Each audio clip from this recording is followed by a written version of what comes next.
Fran Drescher's sitcom The Nanny is still loved all around the world, but many people think her career faded after the show ended. That belief is completely wrong.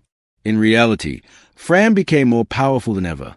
By 2021, she had become one of the most important people in Hollywood.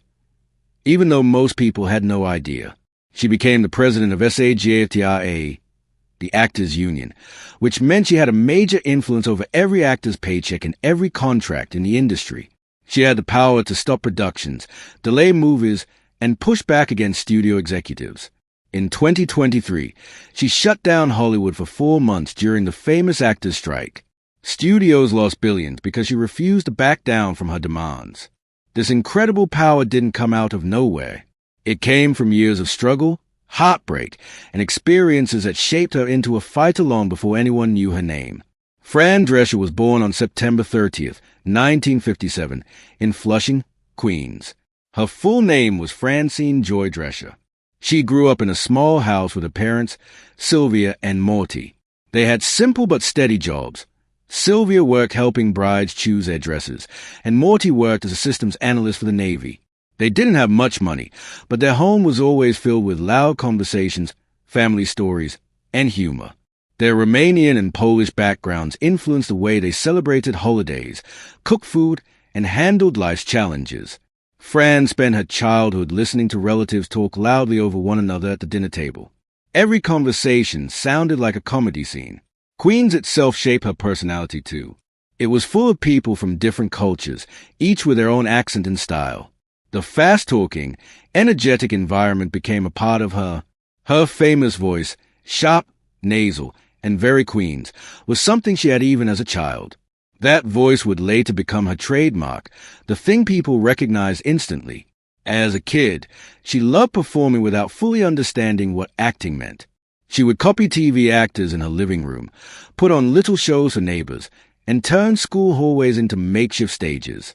Teachers saw a spark immediately. She was naturally funny, confident, and bold.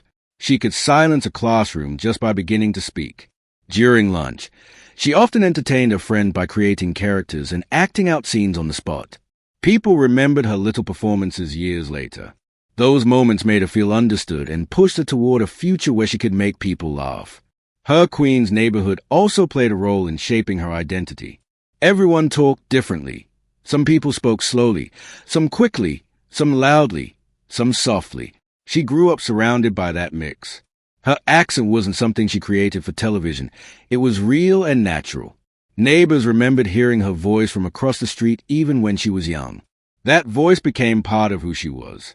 Later in Hollywood, people tried to convince her to change the way she spoke, but she always refused because it reminded her of home and authenticity. When she was 16, in 1973, she competed in the Miss New York teenager pageant. She finished as a first runner-up, and although she didn't win, the experience changed her. Standing on stage taught her how to perform under pressure. Losing taught her that rejection hurts, but it also builds strength. She walked away from that moment more serious about her dreams than ever. Her school years were just as influential. She began attending Parsons Junior High in the late 1960s and then moved to Hillcrest High School in 1971. Hillcrest had students from over 40 different countries, so Fran felt like she belonged. She joined the drama club, became active in school activities, and even ran for class president, and won by a huge margin in 1973. Teachers described her as bright and full of energy, someone who could turn an ordinary class into something memorable just by speaking. Hillcrest helped her build courage and taught her how to handle criticism, attention, and crowds. In 1972, something life-changing happened. During a drama class, she met a boy named Peter Mark Jacobson. They were both 15. They were paired together for an improved exercise, and they laughed so hard they forgot their lines. That moment sparked a connection. Soon, they were spending hours in the school library, writing little scenes together, talking about the future, and dreaming of working in Hollywood. They kept their relationship quiet to avoid gossip, but their bond grew stronger every year. Peter later said Fran was the funniest girl he had ever met. Their partnership would eventually help build one of the most iconic sitcoms in television history. Fran graduated from high school in June 1975. Her class had nearly 700 students, including future comedian Ray Romano. She didn't know him well back then, but they later joke about going to the same school. Romano said she was unforgettable, which matched what everyone else thought too. But high school wasn't always easy. In 1974, she performed a Broadway song during a school talent show. She felt proud of herself, until a drama teacher told her afterward that her voice was harsh and unprofessional. The criticism hurt deeply. She avoided singing for months because she felt embarrassed and insecure. Ironically, years later, that same voice, the voice someone said was unprofessional, became the exact reason she got the role on The Nanny and became a star. That moment taught her to trust herself even when others didn't. After graduating, she attended Queens College for one semester, but she and Peter struggled to get into the acting classes they wanted. Feeling stuck, they dropped out and attended cosmetology school instead. Fran cut hair for $12 a haircut, slowly saving whatever she could. In 1976, she finally saved enough money to move to Los Angeles. She began chasing acting work, one tiny role at a time. Learning cosmetology kept her financially afloat whenever acting jobs were hard to find. It was a smart decision that helped her survive. Fran and Peter married on July 29, 1978. She was 21. They packed their belongings, saved $200, and moved to Los Angeles together. They slept on friends' couches, lived in tiny apartments, and survived on the little money she earned as a receptionist. Those early years tested them. Fran worked multiple jobs and even went through cosmetology school again just to keep them stable. They wanted to succeed so badly that they were willing to do anything. Her first break came in 1977 when she booked a tiny role in Saturday Night Fever. Her paycheck was only $100, but the experience changed everything. She filmed one short scene with John Travolta. The director told her to improvise something bold, and she did. She delivered a flirty line asking if he was as good in bed as he was on the dance floor. The line was not scripted, but everyone loved it, and it stayed in the final cut. The moment made people notice her. Even with that small success, acting jobs were still rare. In 1978, she appeared in the film American Hot Wax, but she kept getting typecast as a loud girl from Queens. She took makeup jobs to survive. She faced over 200 rejections in the early 1980s. Sometimes casting directors laughed at her accent. One director dismissed her on the spot just because of the way she spoke. She felt crushed many times, but she refused to quit. Her first real TV breakthrough came in 1985 with the show Princesses. She finally felt her career moving in the right direction. But the show fell apart after only 4 episodes because of behind-the-scenes drama. She felt loss again, but the experience made her stronger. It pushed her to keep going. Her early career was filled with small moments of hope and long periods of struggle. In 1984, she appeared in This Is Spinal Tap as a screaming fan. She improvised her entire scene using a funny, high-pitched voice that director Rob Reiner loved. But after filming ended, nothing changed. No new roles came. She needed money to stay afloat, so she took whatever work she could find, even phone-based work just to pay rent. Her days felt like a blur of auditions that went nowhere and nights filled with stress because she could barely afford groceries. By the early 1990s, she was doing voice acting for cartoons like Captain Planet and the Planeteers. She gave each character her full personality, but she still felt invisible. She told Peter that executives saw her as a joke because of her accent and look. She watched less talented actors get opportunities she never received. Every rejection felt like a punch to the chest. She kept working, but she felt like she wasn't moving forward. In 1990, she and Peter began pitching sitcom ideas based on her real life, full of Queen's humor, Jewish comedy, and an energetic personality. But studio executives kept telling her she was too ethnic, too loud, or too niche. Those dismissive comments stayed with her.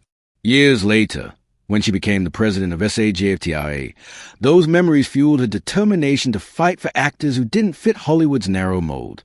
In 1991, Fran landed small guest roles on Full House and ALF. On Full House, she played a stylish friend with quick jokes and contagious charm. On ALF, she used the same warm energy that would later define her character on The Nanny. The pay for those roles was tiny, only a few $100s each. But she took them because they kept her going. The money Fran earned from her small roles was barely enough to cover her rent in her tiny Los Angeles apartment. She made kids laugh on TV, then went home worrying about bills and whether she would find another job the next month. The roles helped her confidence, but they didn't give her the career she needed. Nothing big happened, until a strange twist of fate changed everything. In 1991, Fran was flying home after a family wedding. On the plane, she happened to sit near Jeff Sagan's guy, who was the president of CBS at the time. They started talking casually, and Fran told him an idea she had about a loud, funny girl from Queens who ends up working for a rich British family. She spoke with a natural charm, honesty, and humor. Sagan's guy immediately liked her energy. Within months, he approved a pilot. That random conversation on a plane opened the door to the biggest opportunity of her life. Without that meeting, she might have spent more years struggling. But success didn't erase the deep pain Fran had been carrying since the mid-1980s. Back in 1985, when she was only 28 years old, something terrifying happened. Two armed men broke into her Los Angeles home around 10 p.m. Fran, her husband Peter, and their friend Donna were tied up. The intruders blindfolded them, threatened to kill them, and forced Fran into sexual acts at gunpoint. The attack lasted more than an hour. When the men finally left, the house was destroyed and Fran was left in shock. She survived, but she was deeply traumatized. That night became a heavy shadow in her life, affecting the way she trusted people and how she viewed her own safety.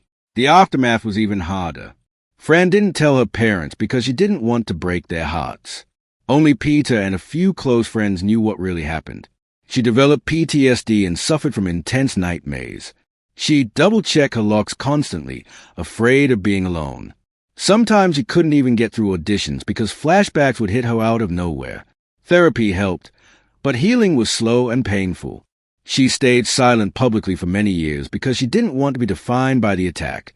In 1996, more than a decade later, the story resurfaced when a tabloid dug into her past during the height of the nanny's fame.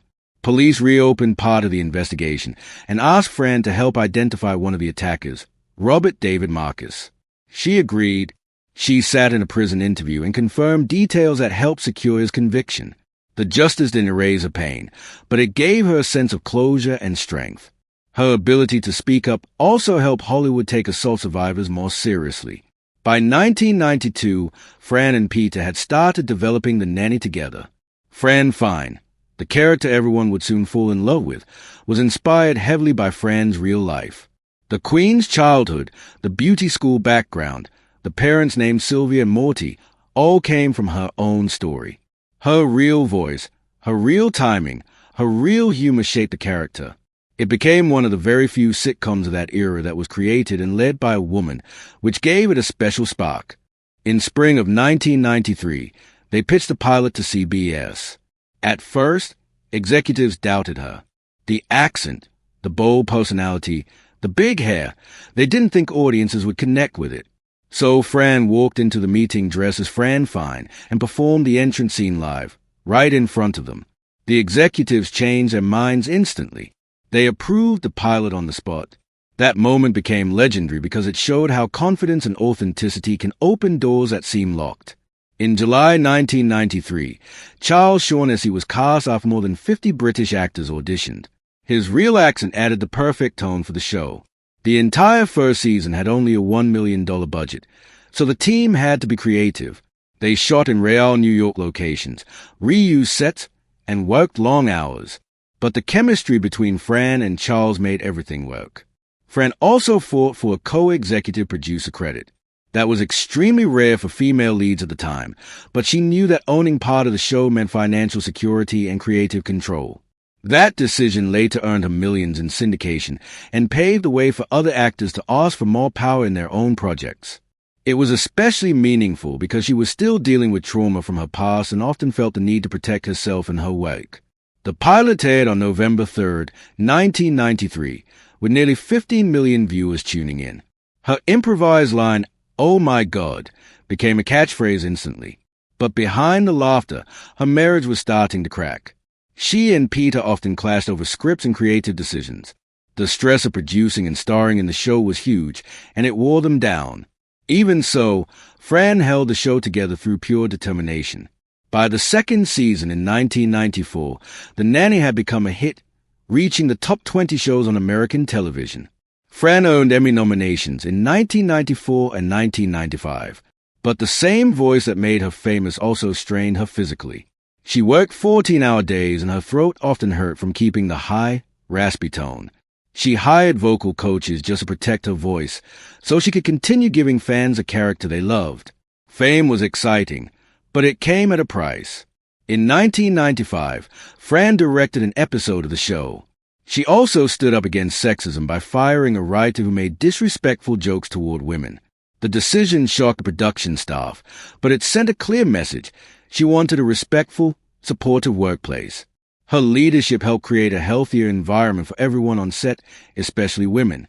She also cared about the emotional well-being of her cast. Actress Lauren Lane, who played Cece Babcock, sometimes struggled with the pressure of the role. Tensions rose during filming, so Fran paid for therapy sessions for the cast out of her own paycheck. The sessions helped everyone communicate better and ease stress on set.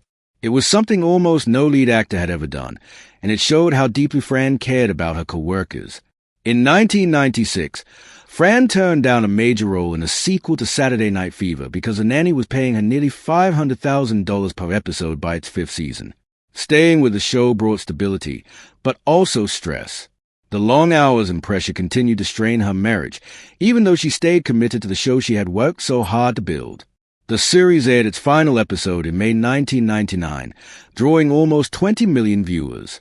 Fans watched Fran finally get the happy ending she deserved.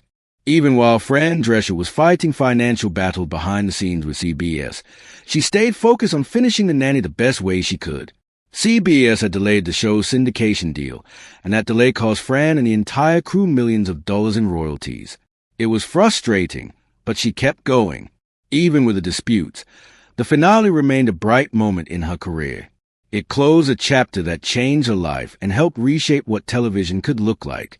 As Fran entered the year 2000, she believed she was simply exhausted from years of non-stop work. But inside her body, something serious was developing. For nearly 2 years, she experienced irregular bleeding and cramps that didn't feel normal.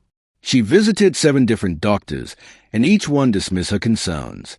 They blamed stress, hormones, or age, everything except the truth. Fran knew her body, and she could feel something was wrong, but no one took her seriously. It wasn't until she had a final biopsy at Cedars-Sinai that the real problem was discovered. She had stage 1 uterine cancer. She was only 42. The diagnosis hit her like a storm. She realized how close she had come to a much more dangerous stage. That moment changed everything: her perspective, her priorities, and the way she used her voice.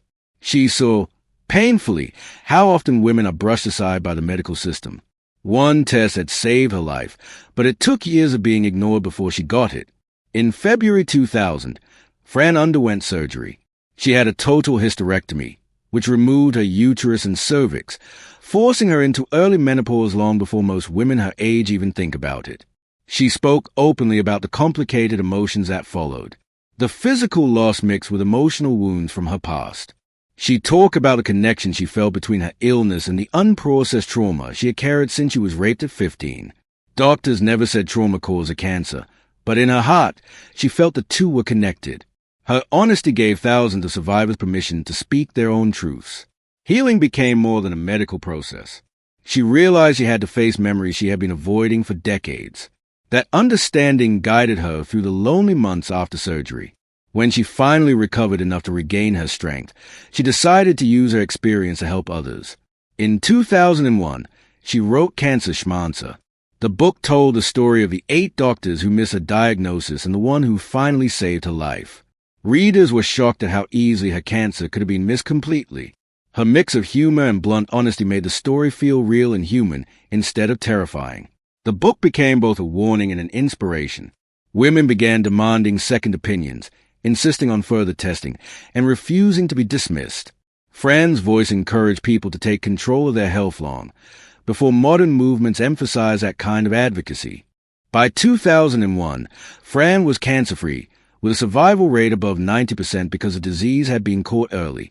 Her body healed faster than her heart.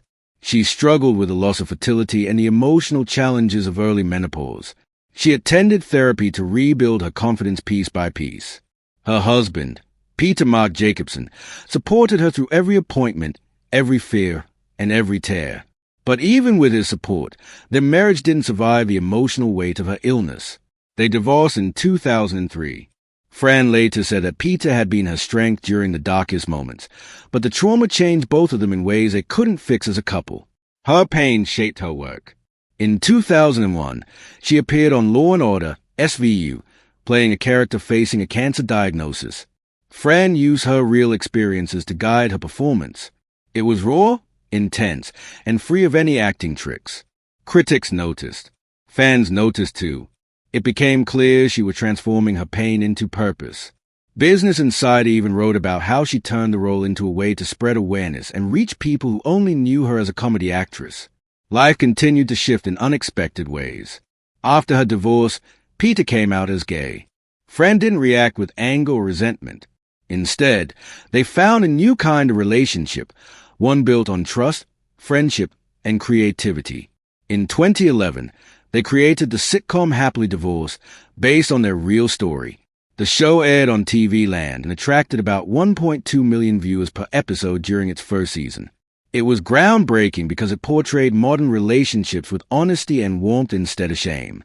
For Fran, the series proved that her identity didn't begin or end with a nanny. She could create new chapters filled with humor and courage. Her voice reached new audiences in 2012 when she joined the animated film Hotel Transylvania. She played Eunice, the wife of Dracula. Fans were surprised to hear her voice in such a bold and different character. The franchise grew into a billion-dollar giant, and Fran reportedly earned around $2 million per film. By 2018, the series had earned more than $1.2 billion worldwide. Her performance helped introduce her to an entirely new generation. She continued working even when projects didn't go as planned. She starred in Indebted on NBC from 2014 to 2015, playing an outspoken mother who meddled in her adult children's lives. The show averaged only about 2.4 million viewers and was canceled after one season. Instead of disappearing, Fran shifted her focus toward directing short films about empowerment and self-acceptance. One of these projects, My Big Gay Italian Wedding, reached film festivals in 2017. She proved once again that she could reinvent herself even when the industry closed doors. The late 2000s brought another creative challenge. The Broadway musical version of The Nanny stalled repeatedly. When the project faced further delays in 2020 during the pandemic, Fran refused to sit still. She launched a podcast where she spoke directly to younger audiences. Her episodes regularly passed 50,000 downloads.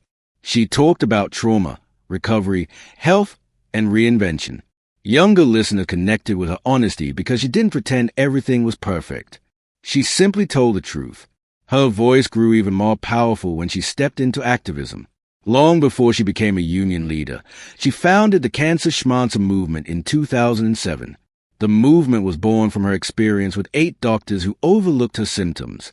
Fran wanted to make sure no woman had to beg for proper testing again. The organization created Fran Vans, mobile screening clinics that brought free cancer testing to low-income neighborhoods. By 2025, the movement had raised over $10 million and funded thousands of screenings. Their work helped pass the Gynecologic Cancer Education and Awareness Act, which required better education for both doctors and patients about early symptoms. Her fight gave women a real chance to catch cancer early instead of too late. Her leadership expanded even further. In September 2021, she won the election for president of SAGATIA with 81.4% of the vote. 2 years later, all of Hollywood watched her lead the 2023 actors' strike. Her speeches went viral with more than 100 million views. The strike lasted 118 days, the longest in SAGAFTIA history. Under her leadership, the union negotiated a deal worth over $1 billion. It protected pay for streaming work and added new safeguards for actors against uncontrolled use of AI. For the first time, voice actors, stunt performers, and background actors received protections they had been asking for decades. Her advocacy spread far beyond Hollywood. In 2019, she spoke before Congress about the 8 misdiagnoses she experienced. She explained that 1 in 5 women faces the same danger with gynecological cancers. Her testimony helped pass the Gynecologic Cancer Education and Awareness Act unanimously. That law increased funding for educational programs that reached rural and underserved communities. Her voice pushed lawmakers to confront the gaps that were costing women their lives. Through all the fame, activism, and challenges, Fran remained close to Peter Mark Jacobson. Though they divorced in 1999, they built a stronger friendship afterward. They now mentor young actors and work together on ideas for a Nanny reboot. Their relationship became an example of 2 people growing beyond heartbreak and building something better based on trust, creativity, and loyalty. Fran often says that Peter influenced her activism and helped her understand the importance of trauma-informed workplaces where actors can feel safe.